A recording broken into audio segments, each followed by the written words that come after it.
Welcome to the Breakfast Leadership Show, where we interview global thought leaders on business, leadership, and life. Here's your host, keynote speaker, best-selling author, and chief burnout officer of the Breakfast Leadership Network, Michael Levitt.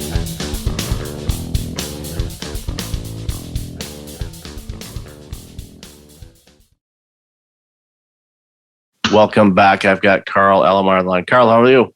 I'm good. How are you doing, Michael? I am great. Been looking forward to this conversation for a bit. So why don't you share a little bit about you and the awesome work you do? Yeah, sure. So my name's Karl Alomar. I'm a 20-year veteran of entrepreneurship. Started a couple of companies which I ran as CEO and exited those. And then more recently, I was chief operating officer of a company called DigitalOcean. Pretty much from the get-go, helped build that company up to about 250 million in revenue. And then since I got it ready to go public, it's gone public, and now obviously trading in the New York Stock Exchange as DOCN. 3 years ago, I left DigitalOcean to join a fund called M13, based out of Los Angeles. We've opened up East Coast offices too since then, but we been investing in a couple of funds now. I joined for Fund 2, which is a $190 million fund. Now Fund 3, we're just closing, is $400 million fund we're investing out of. Mainly consumer tech businesses, but oriented towards 4 key categories: future of work, future of money, future of commerce, and future of health and wellness. Tons of great experience there. And I'm guessing, especially the stuff you're doing right now, especially around the work of future of work. The pandemic has kind of thrown things all over the place. So I'd love to hear your thoughts on that and some of the things that you're seeing as far as future of work, as far as investments where organizations are looking and some of the conversations that you're hearing. Yeah, future of work is actually really exciting. It's a big, as I'm sure everyone can tell with 2 years of COVID and everything's been going on, it's a huge changing environment, and change is always good for creativity and ideation. So we've seen a lot of companies really focused on the areas around the gig economy, remote work capabilities, tools that support and facilitate remote work. So just this whole movement in the way people are choosing to live their lives and the way people are, enjoying work-life balance.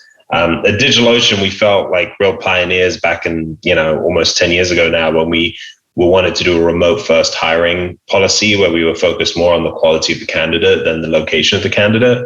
And since then, now what we see is it's common play. Everyone's building remote organizations. COVID has proven to everybody that you can work very effectively in a remote environment. And there's a lot of facilitation of tools and systems that allow that to happen. And then, as I said, the parallel to that is now people are taking their own lives in their own hands and creating revenue streams outside of the common workplace. And that's the whole new gig economy, 40 million plus people in the gig economy in the US alone. And so the amount of tools and solutions that facilitate, whether it's their operating and financial management, or whether it's actually just facilitating work opportunities for them and the like. So the combination of those are really the way we think about the future of work. And then you have the state of California that's looking into 4-day work weeks. You couple those things together, that work-life balance thing really is starting to take root for a lot of people. And I think a lot of people, and I work in the burnout space, so I work with organizations and individuals on their burnout prevention. Fortunately, it ends up being more like burnout recovery, but you got to get there somewhere. But what I'm finding is, organizations are starting to recognize, okay, with people missing work, the Great Resignation, this pandemic, all of these things that were thrown in over the last couple of years, organizations are probably going, okay, what in the world are we doing? Now we're seeing a lot of organizations that are overwhelmed just because I don't know what to do. That's why, organizations like yours and designing and looking at other organizations and what they're doing. One size doesn't fit all, but you can at least say, you know what, that size doesn't fit, but I like the model, so maybe I can adapt it this way.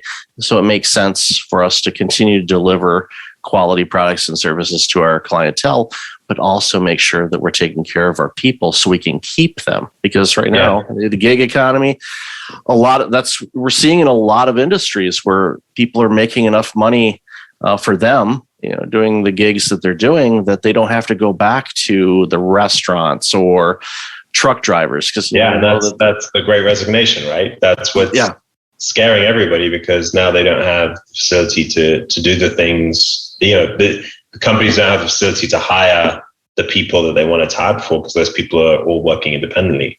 But there are a lot of tools that are coming out that are facilitating, workforce management, the ability to bring in gig workers in hospitality environments and things like that, rather than having full-time employees. And we're seeing lots of tools. I would say what the world looked like 10 years ago, and the tooling and the facilities available 10 years ago did actually functionally make it difficult for someone to be able to work efficiently at home. They kind of needed to be close to their environment. However, now with all of the communication tools and all the facilitation that's in place to support a remote working environment, you're in a very, very different place. You can actually get really, really productive outcome working from home. I'm working from my home right now. So, I'm living the dream and it's working. I feel very, very effective and efficient in what I'm doing. And I will tell you, 10 years ago or longer than that, I couldn't have imagined being effective working in a home environment. Yeah, we didn't have all the tools, and there was always, okay, how do I have a quick call with somebody? Well, with technologies such as Teams or Zoom, and obviously smartphones and everything else, it's easy to line things up. Or here's the schedule. You line this up. All the tools are there. Everything's shared. So our efficiency has improved in a way. As long as you went into it going, okay, how can I do the work that I do more efficiently? And that's something that I always look at for myself. And when people need some guidance on that, so okay, let's peel it back a few layers and let's see, okay, what do you need to do? What's the next step? What's the next step? What's the next step? And they find that they can do things a lot more efficiently with the tools that are available than they were before. And, they're actually accomplishing a lot more in less time because they're not getting interrupted. The tools are working. It's flowing like it should. And when you have that, all those things kind of mesh together, that's when you start seeing some productivity. And then when you're working in a flow, and I know you get this, you lose track of time. You're like, oh, wow, where'd the last 3 hours go? I need to get up. I should stand up. That's why standing desks are a beautiful thing, because otherwise you get up and you're like, oh, yes, I'm only this age, but my back feels like I'm 90. This is not good. So you have to set alarms and things like that. But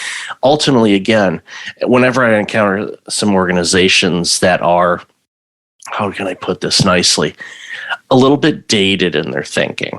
And they're like, no, we can't have remote work. It's like, you've had it for 2 years.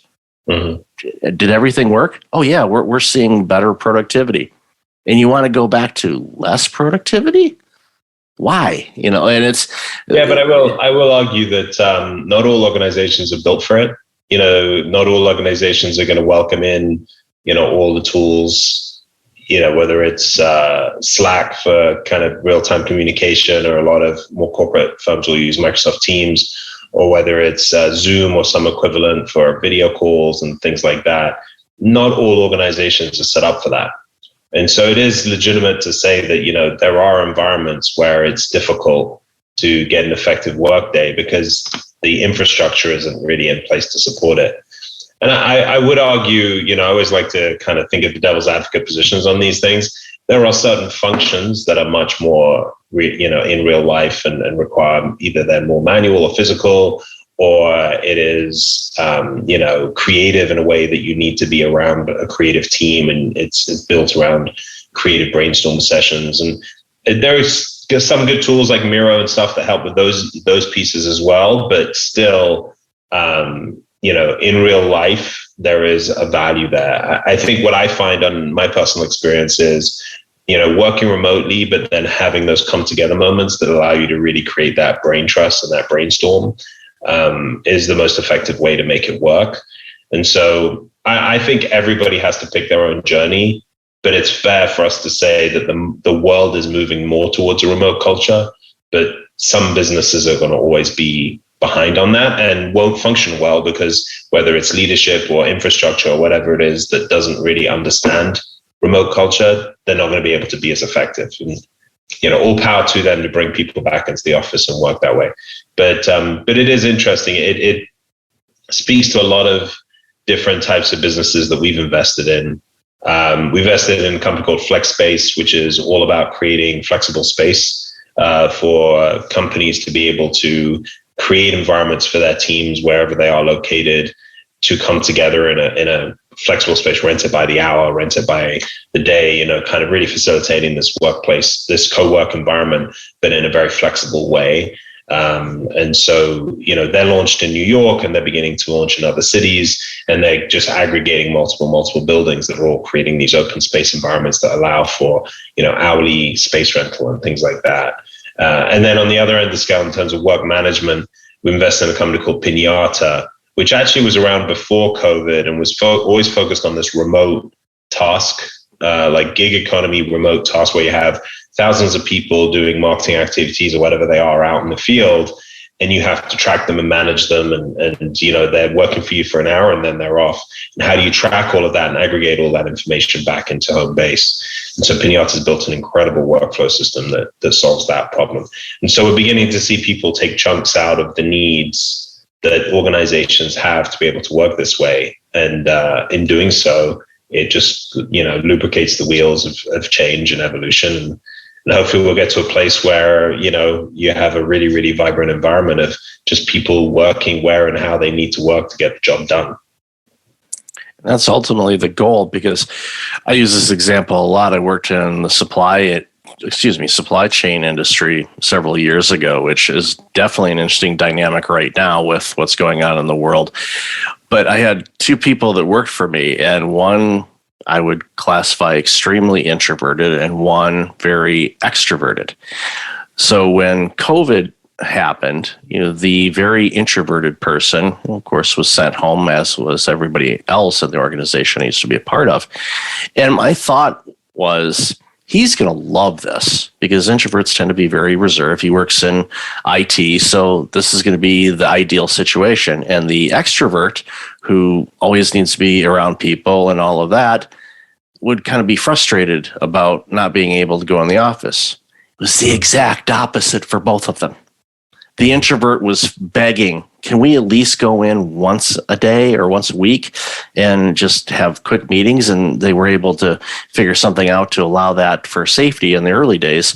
And the extrovert was like, I don't ever want to come back in the office again and still be able to do the work that they did in marketing and branding and all of that kind of stuff. So I think for organizations, if they have the flexibility to create, like you said, the opportunity where people can work at their best wherever that happens to be. If it's at the office, awesome. If it's at home, awesome. If it's a combination thereof, great.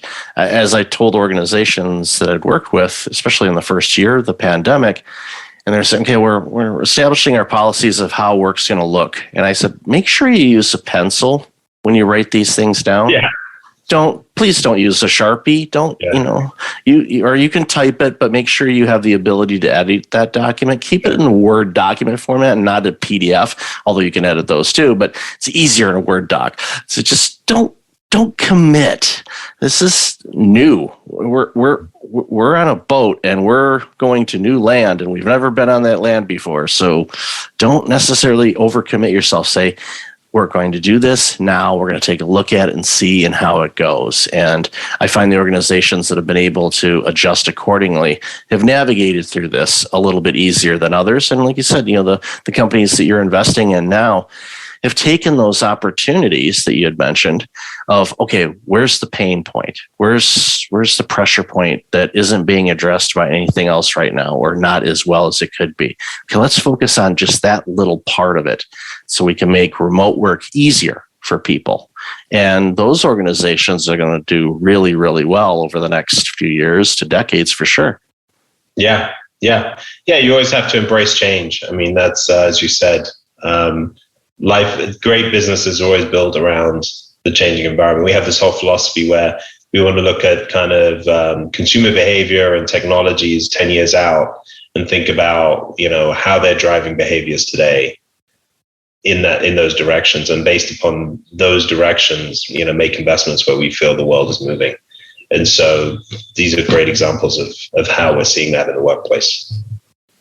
Even with a pandemic world, the fact that you can look 10 years out is actually pretty amazing. But I'm not accounting for how accurate that look is, but it's the best that we can do. If you don't look ahead, you won't get there. If you're just looking down going, well, you're going to be right there 10 years later and go, why is everybody way up there? What did we do? It's easier to pivot if you're moving than it is if you're standing still. So in those 10 years, is there anything you anticipate will look dramatically different than today as far as work or any other types of businesses that you're a part of? Do you see some pioneering changes? The biggest kind of climactic change in the way things are happening, the way things are being done, is going to be centered around blockchain, we believe. So it's just so nascent right now. It's a bunch of guesses. And, when you look at the wild west of the NFT marketplace, and you look at, a lot of the businesses that are coming out and just creating, random tokens and things like that, you can look at it and you think, this is crazy. None of this makes any sense. But within all of that, there is a real technology that really changes the way computing happens.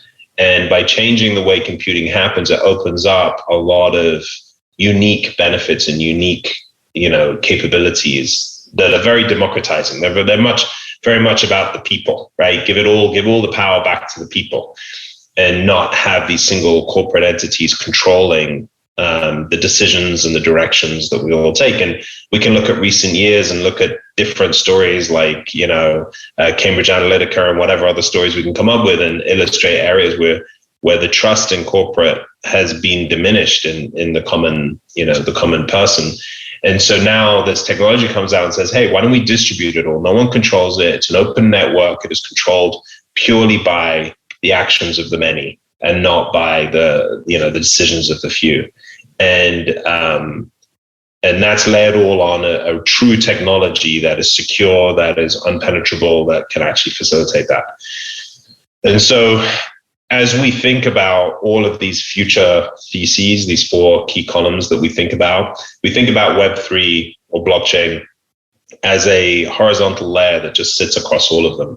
And we're just consistently thinking like, how is this going to be affected by a different type of computing? How's that can be affected by a different type of computing?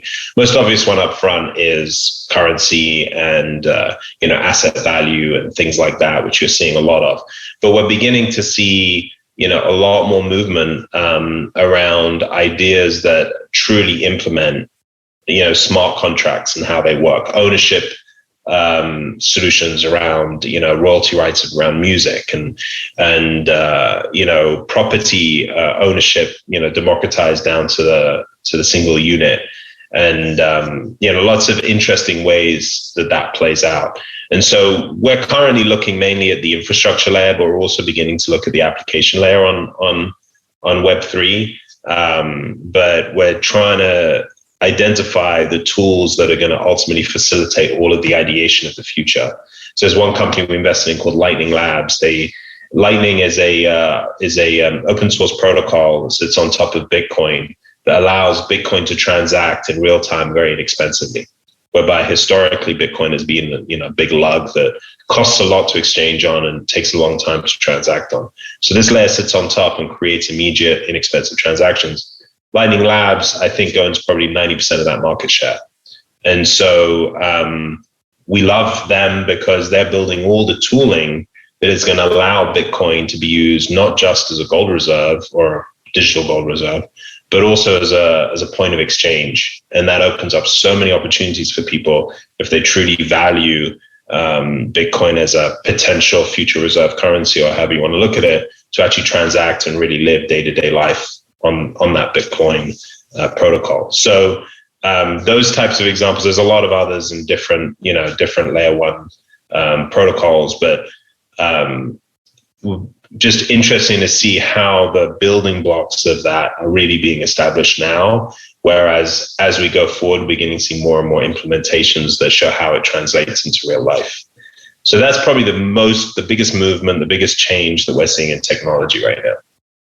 I agree. And I know the Bitcoin conference was just a couple of weeks ago, and talking about the Lightning Network and transactions and huge retailers, being able to pay, basically a card machine like we normally have, where in the past, and we pull out our credit card and we go and all of that, and there's a certain percentage fee, 3 to 5%, that the business is paying, and everybody's taking a cut of all that, but using Bitcoin and the Lightning Network, and if there's others that'll come of it, sure, those two, but it lowers the transaction fee to the business, which means they can potentially lower the fees and cost of business to the consumer, which in an inflationary world, a couple of percentage points down on everything is going to make a big difference for some people. And then you said, smart contracts.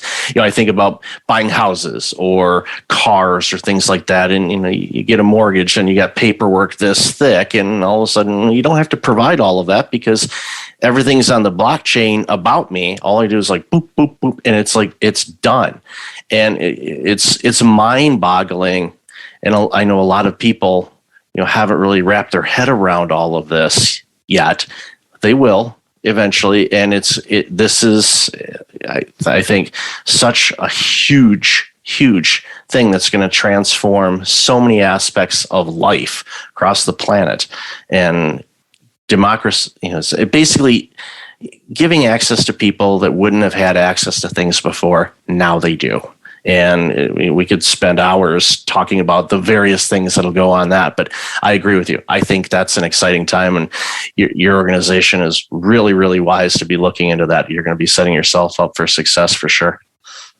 We hope so. We're very proud. I mean, the thing we really focus on is the founders themselves and the people that are creating these businesses. And we're just so proud of the portfolio founders that we have and what they've done and what they continue to do, and where they're supporting them and kind of sitting right beside them the whole way. So we find that as exciting as anything else. And if we pick the right lanes and we have great founders, then hopefully the rewards will come in their own time.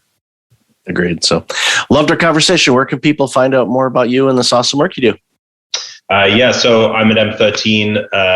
Website is m13.co. Probably the best place to find me is on LinkedIn, Karl Alomar. That's Karl with a K, Alomar. Just message me on LinkedIn. Best way to connect, and find me that way, or come through the company and the website itself.